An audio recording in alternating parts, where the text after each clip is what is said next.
सिडकोने महागृहनिर्माण योजना जानेवारी 2024 अंतर्गत 3,322 घरांच्या सोडतीची जाहिरात प्रसिद्ध करून ऑनलाईन अर्जाची नोंदणी सुरू केली आहे। याच विषयासंदर्भात मनसेचे प्रवक्ते आणि नवी मुंबई शहर अध्यक्ष गजानन काळे यांनी एक पत्रकार परिषद घेऊन आपली भूमिका जाहीर केली आहे। यावेळी त्यांनी सिडकोवर जोरदार हल्लाबोल करत आरोप केलाय की डोमेसाइलची अट रद्द करून सिडको घरांच्या लॉटरीमधून मराठी माणसाला, स्थानिक भूमिपुत्राला डावलण्याचा सिडकोचा डाव आहे का? आणि म्हणूनच त्यांनी सिडकोला थेट इशाराच दिलाय की जर रद्द करण्यात आलेली डोमेसाइलची अट कायम केली नाही तर मनसे सिडकोची लॉटरी होऊ देणार नाही। नवी मुंबईमध्ये सिडकोच्या माध्यमातून जानेवारी 2024ला 3,322 घरांची सिडकोने जाहिरात काढली, ज्यातली मोठ्या प्रमाणात घरं ही तळोजा आणि द्रोणागिरीला आहेत। पण या जाहिरातीमध्ये चक्क इथल्या स्थानिक भूमिपुत्राला आणि मराठी माणसाला वगळल्याचं दिसतंय।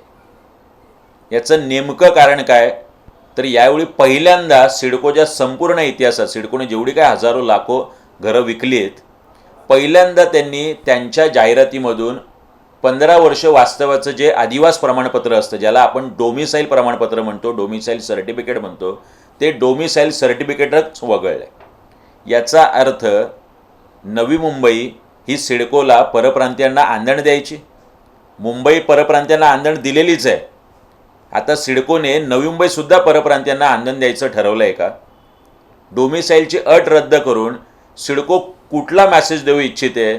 आपली घरं विकली जात नाही याचा अर्थ आपण दर कमी केले पाहिजेत, चांगल्या मोक्याच्या ठिकाणी ते दिले पाहिजे। आज आपल्याला जाहिरात करावी लागते, नोंदणी कक्ष काढावा लागतो, तरीसुद्धा घरं जात नाहीत। महाराष्ट्र नवनिर्माण सेना म्हणून आमचा या गोष्टीला विरोध आहे। कुठल्याही परिस्थितीत ही लॉटरी आम्ही होऊ देणार नाही। हा सिडकोने इशारा समजा, विनंती समजा, आग्रह समजा किंवा धमकी समजा, जे काही समजायचं ते समजावं। रस्त्यावर उतरून महाराष्ट्र नवनिर्माण सेना याचा विरोध करेल।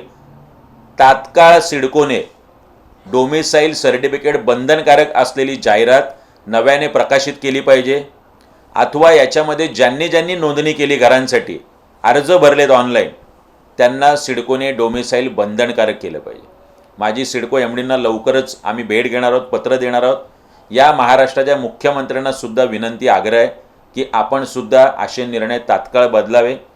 मुंबई, नवी मुंबई, महाराष्ट्र इथल्या घरांवर पहिला हक्क इथल्या मराठी माणसाचा। मनसेच्या इशाऱ्यानंतर एका प्रेस नोटच्या माध्यमातून सिडकोनं जाहीर केलंय की सिडकोच्या संकेतस्थळावर प्रकाशित केलेल्या सदर योजनेच्या माहिती पुस्तिकेत अनावधानाने अल्प उत्पन्न गट, सर्वसाधारण गटासाठी महाराष्ट्र राज्यातील अधिवास प्रमाणपत्र सादर करण्याची आवश्यकता नाही असं टंकलिखित झालेलं आहे। त्यामुळे सिडको महागृहनिर्माण योजना जानेवारी 2024 मधील अर्जदारांना अधिवास प्रमाणपत्र सादर करणं अनिवार्य असल्याचं प्रसिद्धी पत्रकाच्या माध्यमातून स्पष्ट करण्यात आलंय।